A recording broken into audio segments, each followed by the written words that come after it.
बिस्मिल्लाहिर्रहमानिर्रहीम। अस्सलाम वालेकुम।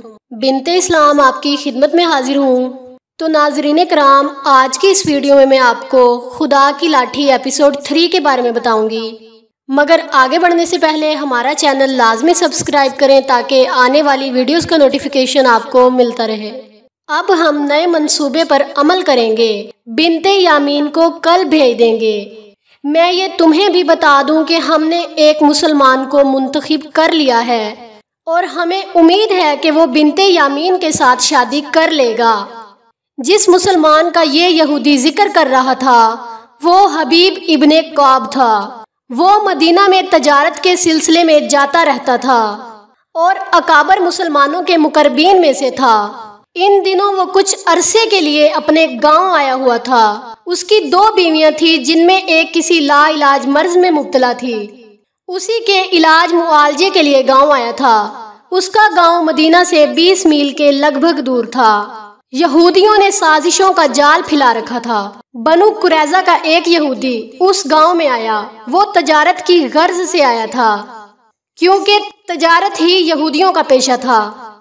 उसे जैसे ही पता चला कि मदीना का एक अहम आदमी आजकल अपने गांव आया हुआ है तो उस यहूदी ने उसके साथ दोस्ती पैदा कर ली और सोचने लगा कि इस शख्स को मुसलमानों के खिलाफ किस तरह इस्तेमाल किया जाए। जब उसकी मुलाकात अबू सलमा से हुई तो अबू सलमा ने ये मंसूबा बनाया जिस पर अब अमल हो रहा था। उस यहूदी ने जिसने हबीब इब्ने कौब के साथ दोस्ती पैदा की थी, हबीब को एक और शादी का मशवरा दिया और उसे ये भी कहा कि वो उसे एक बड़ी ही खूबसूरत और दिलकश मुसलमान लड़की लाकर देगा। हबीब ये सुनते ही शादी के लिए तैयार हो गया था। आमतौर पर कहा जाता है कि अरब जिस्मानी आसूदगी और तैश के लिए ज्यादा बीवियां रखते थे, मगर ये सही नहीं। अरब दरअसल ज्यादा से ज्यादा नरीना औलाद पैदा करने के लिए बीवियां रखते थे। उस वक्त ताकतवर उसी को समझा जाता था जिसके भाई और बेटे ज्यादा होते थे और हबीब भी इन्हीं अरबों में से था। उसकी 2 बीवियां थी जिनमें से एक किसी लाइलाज मर्ज से करीब अलमरग थी, इसलिए वो दूसरी शादी का हाजतमंद था। हबीब का ये यहूदी दोस्त अपना तजारती माल बेच के चला गया। कुछ दिनों बाद एक आदमी चादर में लिपटी हुई एक जवान लड़की को साथ लिए उसके घर आया। उसने अपना नाम इब्ने दाऊद ही बताया। उस जमाने में अरब के नसरानियों, यहूदियों और मुसलमानों के नाम एक जैसे ही हुआ करते थे। इब्ने दाऊद ने कुछ यहूदी ताजरों का हवाला दिया। मैं बहुत ही गरीब और लुटा पुटा आदमी हूँ, इब्ने दाऊद ने कहा। मैंने इस्लाम कबूल कर लिया है, लेकिन मेरे कबीले ने इस्लाम कबूल करने पर मुझे बहुत मारा पीटा और लूट भी लिया है और फिर कबीले से भी निकाल दिया है। मैं बड़ी ही मुश्किल से अपनी इस बेटी को छुपाकर वहां से लाया हूँ। तुम्हारा दोस्त मेरा भी दोस्त है।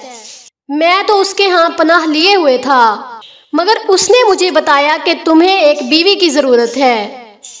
मैं अपनी बेटी को तुम्हारे पास लाया हूँ। मैं नौ मुस्लिम हूँ। मुझ पर एक करम तो ये करो कि मेरी बेटी को अपने अकद में ले लो और मुझे मदीना में कहीं नौकरी दिलवा दो, खवा ये किसी सरदार की गुलामी ही हो, और अगर अपने लश्कर में भर्ती करा दो तो मैं सारी उम्र तुम्हें दुआएं दूंगा। हबीब ने शादी तो करनी ही थी, लेकिन उसने जब इब्ने दाऊद की ये हैरत अंगेज कहानी सुनी तो वो बगैर सोचे समझे शादी के लिए तैयार हो गया और जब उसने लड़की को देखा तो उसने उसी शाम निकाह का फैसला कर लिया। अगले ही रोज निकाह ख्वां को बुलाकर हबीब ने बिनते यामीन को अपने अकद में ले लिया। इब्ने कौब, इब्ने दाऊद ने कहा, तुमने मेरे सर से इतना बड़ा बोझ उतार फेंका है जिसके नीचे मैं और मेरी बेटी की अस्मत कुचली जा रही थी। मैं कुछ दिनों के लिए जा रहा हूँ। अगर तुम मेरे लिए कोई जरिया माश पैदा कर सकते हो तो मुझे बताओ कि मैं वापस यहीं आकर तुम्हें मिलूं, पास मदीना आ जाऊं। अगर तुम्हारा कोई और ठिकाना नहीं तो तुम मेरे पास रह सकते हो। 10-12 दिनों बाद मैं मदीना वापस जा रहा हूँ, मेरे साथ चले चलना। नहीं, इब्ने दाऊद ने कहा, मैं तुम पर अपना बोझ नहीं डालूंगा। मैं अब अपना ठिकाना मदीना में ही बनाऊंगा जहां मुझे मुसलमानों का तहफ्फुज हासिल होगा। हबीब बिन कौब ने कहा, फिर तुम 10-12 दिनों बाद मदीना में मेरे पास आ जाना। ये सुनकर इब्ने दाऊद बिनते यामीन के सर पर बाप की तरह प्यार करके चला गया। कुछ ही दिनों बाद फिर वही नखलस्तान था اس میں وہی خیمہ تھا، اندر سے اس کی سج دھج بھی وہی تھی اور محفل بھی وہی تھی، وہی رقاصہ سازوں اور دف کی سر تال پر تھرک رہی تھی اور صحرا کی ایک اور رات گزرتی جا رہی تھی۔ ابو سلمہ کے اشارے پر ساز خاموش ہو گئے، رقاصہ کا تھرکتا جسم ساکت ہو گیا۔ ابو سلمہ نے سر کو ہلکی سی جنبش دی تو رقاصہ اور سازندے خیمے سے نکل گئے۔ ابن داؤد کو آ جانا چاہیے تھا، ابو سلمہ نے کہا۔ آتا ہی ہوگا، اسحاق نے کہا، وہ کوئی بچہ تو نہیں، وہ آ ہی جائے گا اور مجھے امید ہے کہ وہ کچھ کر کے ہی آئے گا، ہو سکتا ہے کہ وہ صبح آ جائے۔ یہ یہودی اور نصرانی پھر اسلام کی بیع کنی کی باتیں کرنے لگے۔ ابو سلمہ پر غنودگی طاری ہونے لگی۔ محفل برخاست ہونے ہی لگی تھی کہ گھنٹیوں کی آواز سنائی دینے لگی جو قریب سے قریب آتی جا رہی تھی۔ ابو سلمہ چونک اٹھا، باقی سب کے بھی کان کھڑے ہو گئے۔ وہ آ رہا ہے، بیک وقت 3 آدمیوں نے کہا۔ ایک نصرانی دوڑتا ہوا باہر نکلا۔ صحرا کی شفاف چاندنی میں کچھ دور ایک اونٹ چلا آ رہا تھا جس پر ایک آدمی سوار تھا۔ اونٹ کے گلے میں بندھی ہوئی گھنٹیاں جل ترنگ کی طرح بج رہی تھی۔ چھوٹے خیموں میں سے 2-3 ملازم بھی باہر نکل آئے تھے۔ نصرانی جو باہر نکلا تھا وہ اونٹ کی طرف دوڑ پڑا۔ تم ابن داؤد ہی ہو سکتے ہو، نصرانی نے بلند آواز سے کہا۔ تو اور کون ہو سکتا ہے؟ شتر سوار نے جواب دیا۔ قریب آ کر شتر سوار جو ابن داؤد ہی تھا چلتے اونٹ پر سے کود کر اترا اور نصرانی سے بغل گیر ہو گیا، پھر اسے ادھر لے گیا جہاں دوسرے اونٹ بندھے ہوئے تھے۔ میں جانتا تھا تم آج رات آ جاؤ گے، ابن داؤد کے خیمے میں داخل ہوتے ہی ابو سلمہ نے کہا۔ آؤ بیٹھو، کچھ کھا پی لو اور بتاؤ کیا کر کے آئے ہو۔ اس پر ابن داؤد نے مسکراتے ہوئے کہا، کیا دنیا میں کوئی ایسا انسان ہے جو اتنے خوبصورت اور قیمتی نگینے کو بلا قیمت قبول نہ کرے؟ وہ شخص جس کا نام حبیب بن قوب ہے کچھ میری باتوں سے اور زیادہ تر بنت یامین کو دیکھ کر آپے سے باہر ہو گیا تھا۔ آدمی کیسا ہے؟ اسحاق نے پوچھا۔ ابن داؤد نے جواب دیا، ہمارے کام آ ہی جائے گا۔ میں نے ایک غریب اور مظلوم نو مسلم بن کر اس کے ساتھ ایسی باتیں کی کہ وہ میرے ساتھ کھل کر باتیں کرنے لگا۔ میں نے جب اسے کہا کہ میں ذریعہ معاش کی تلاش میں ہوں تو اس نے کہا کہ یہ تو کوئی مسئلہ ہی نہیں، مدینہ کے بڑے بڑے آدمی سے بھی میں اپنی بات منوا سکتا ہوں۔ مختصر بات یہ ہے ابو سلمہ، جیسا مجھے بتایا گیا تھا وہ واقعی ایسا ہی آدمی تھا اور قبیلے کے سرداروں تک اسے رسائی حاصل ہے۔ ہم نے جو بنت یامین کے ذریعے اس سے کام کروانا ہے مجھے امید ہے کہ وہ ہو جائے گا۔ ابو سلمہ نے کہا، میں 3-4 دنوں بعد مدینہ کو روانہ ہو جاؤں گا۔ ابن داؤد نے کہا، اس نے مجھے کہا ہے کہ میں اس کے پاس پہنچ جاؤں۔ کیا اب ہمیں سو نہیں جانا چاہیے؟ بہت تھک گیا ہوں، سو ہی جائیں تو اچھا ہے، ابو سلمہ نے کہا، اور اس طرح یہ محفل برخاست ہو گئی۔ اگلے روز سورج سر پر آ رہا تھا۔ کھجور اور دیگر درختوں کا ایک گھنا جھنڈ تھا جس نے چھاتے جیسا سایہ کر رکھا تھا۔ جدھر سے ہوا آ رہی تھی ادھر ایک کنات درختوں کے تنوں سے بندھی تنی ہوئی تھی۔ اس نے صحرا کی گرم ہوا اور اس کے ساتھ اڑتی ریت کو روکا ہوا تھا۔ اس جھنڈ کے نیچے قالین بچھا ہوا تھا اور ابو سلمہ، ابن داؤد، اسحاق اور ان کے ساتھی بیٹھے ہوئے تھے۔ نوکر ان کے آگے سے کھانا چن رہے تھے۔ ایک شتربان جو اونٹوں کو ذرا پرے لے گیا تھا وہ دوڑتا ہوا آیا۔ آقا! شتربان نے ابو سلمہ کو اطلاع دی، دور ایک گھڑ سوار آتا نظر آ رہا ہے، کوئی مسافر نہیں لگتا۔ گھوڑے کی رفتار خاصی تیز ہے اور اس کا رخ ادھر ہی ہے۔ یہ سب اٹھے اور کنات کے اوپر سے اس طرف دیکھنے لگے۔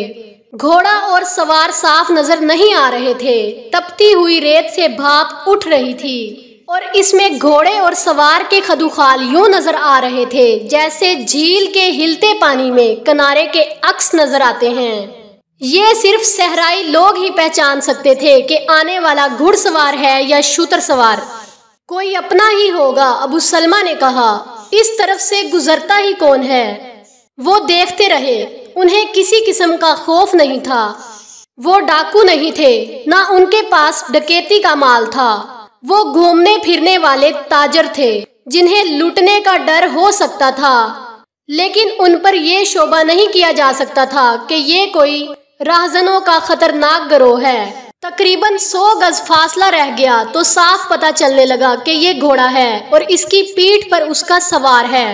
फिर सवार ने बाजू ऊपर करके दाएं बाएं हिलाया, जो इशारा था कि मैं तुम्हारा अपना आदमी हूँ और मैं खुश हूँ कि मैंने तुम्हें पा लिया है। अबू सलमा और उसके तमाम साथी कनात के एक तरफ से गुजरकर घुड़सवार के इस्तकबाल के लिए आगे चले गए। फासला थोड़ा रह गया तो इब्ने दाऊद ने उसका नाम लेकर पुकारा। उसका नाम मूसा था। फिर उसने ईड़ लगाकर घोड़ा दौड़ा दिया और इन लोगों के करीब आकर यकलख्त रोका तो यूं लगा जैसे घोड़ा गिर पड़ेगा। मूसा घोड़े से कूद कर उतरा। जबरदस्त खबर लाया हूँ, मूसा ने कहा। अबू बकर मर गया है, यानी मुसलमानों का पहला खलीफा। फिर करीब आकर मूसा ने सबके साथ मुसाफा किया और ये लोग उसे कनात के अंदर ले आए जहां खाना रखा जा चुका था। अगला खलीफा उमर इब्नुल खताब तो नहीं बन गया? इसहाक ने पूछा। तो और कौन बनता? मूसा ने कहा। अबू बकर ने वफात से पहले वसीयत की थी कि उसका जानशीं उमर इब्नुल खताब होगा। ये बहुत बुरा हुआ। अबू सलमा ने कहा, बड़ा ही जालिम इंसान है वो, बनी इसराइल का तो नाम ही नहीं सुनना चाहता। लेकिन अबू बकर कब फौत हुआ? मूसा ने जवाब दिया, परसों शाम गुरूबे आफ्ताब के वक्त। मैं तो कल ही आ जाता, लेकिन ये देखने के लिए रुक गया था कि अगला खलीफा कौन होगा और कितने लोग उसके हाथ पर बैत करेंगे और कौन बैत करने से गुरेज करेगा।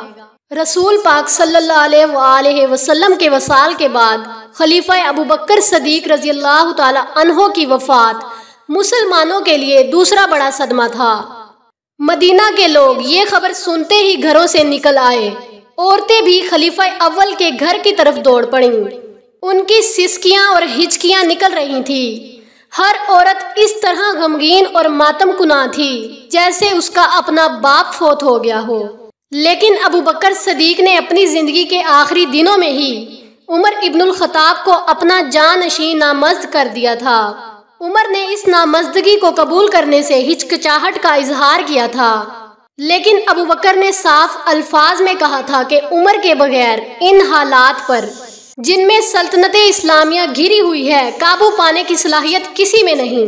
उस दौर की तहरीरों से पता चलता है कि उमर बड़ी ही रूह कुश ज़हनी कैफियत में मुब्तला थे। एक तो अबू बकर जैसा बुजुर्ग और मुदब्बर साथी रुखसत हो गया था और दूसरा ये कि तमाम जिम्मेदारियों का बोझ उनके कंधे पर डल गया था।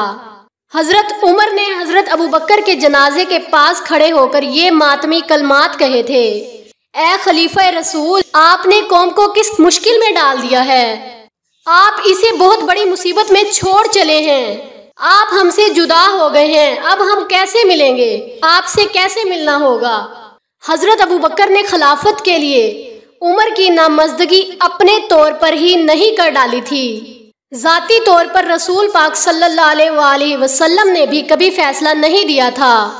जिस तरह हुजूर पाक सल्लल्लाहु अलैहि वसल्लम अपने साथियों से मशवरा किया करते थे, इसी तरह अबू बकर ने भी वसीयत लिखवाते वक्त मशवरे लिए थे। सबसे पहले उन्होंने अब्दुर्रहमान बिन औफ से पूछा था कि उमर के मुतल्लिक उनकी क्या राय है। खुदा की कसम, अब्दुर्रहमान बिन औफ ने कहा था, उमर के मुतल्लिक आपकी जो राय है उससे भी बेहतर है, लेकिन उनके मिजाज में सख्ती है। अबू बकर ने कहा, मैं जानता हूँ उसके मिजाज में सख्ती इसलिए है कि मेरा मिजाज बहुत नरम था। जब उमर पर जिम्मेदारी आ पड़ेगी तो वो अपने मिजाज में उसके मुताबिक खुद ही तब्दीलियां कर लेगा। और जहां तक मैंने उमर को परखा है, मैंने हमेशा यही देखा कि जब मैं गुस्से में होता तो वो मेरा गुस्सा ठंडा करने की कोशिश करता था, और जब मैं किसी मामले में नरमी बरतने लगता तो उमर मुझे सख्ती का मशवरा देता था। इस तरह हजरत अबू बकर ने जिससे भी हजरत उमर के मुतल्लिक राय मांगी तो उन सब का यही कहना था कि उमर का मिजाज इतना सख्त और दरश्त है कि वो खलीफा बन गए तो मुसलमानों में इंतशार और इफ्तराक का खतरा पैदा हो जाएगा। तारीख के मुताबिक तलहा इन सब की नुमाइंदगी में अबू बकर के पास गए थे।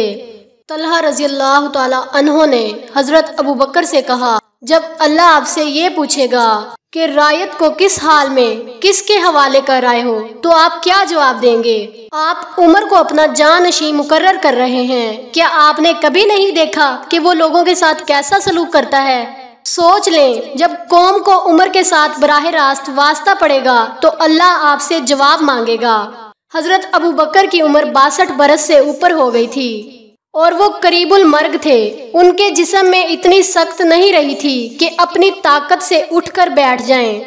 मुअर्रख लिखते हैं कि हजरत अबू बकर तलहा रज़ी अल्लाह ताला अन्हो की ये राय सुनकर गुस्से से कांपने लगे, हालांकि उनके मिजाज में गुस्सा ना होने के बराबर था। इतना शदीद गुस्सा आ जाना सबूत था कि वो उमर को ही मुदब्बर और दानिशमंद समझते हैं। मुझे बिठाओ, हजरत अबू बकर ने गुस्से में कहा। उनके एक अजीज ने उन्हें सहारा देकर बिठाया। क्या तुम मुझे अल्लाह से डराते हो? हजरत अबू बकर ने गुस्से से कांपती हुई आवाज में कहा, मैं नामुराद होकर मरूं अगर मैं तुम पर एक जालिम को मुसल्लत करके जाऊं और यही मेरा तोशा आखिरत हो तो मैं अल्लाह से कहूँगा, ऐ अल्लाह, मैं तेरे बंदों पर उस शख्स को अपना जानशी मुकर्रर कर आया हूँ जो तेरे रसूल पाक सल्लल्लाहु अलैहि वसल्लम की उम्मत में सबसे बेहतर था। तो दोस्तों, आज की इस वीडियो में इतना ही। बाकी के वाक़यात अगली किस्त में दिखाए जाएंगे। अगर वीडियो अच्छी लगी हो तो ज़्यादा से ज़्यादा लाइक और शेयर करें और कमेंट सेक्शन में अपनी राय का इजहार ज़रूर दें। शुक्रिया।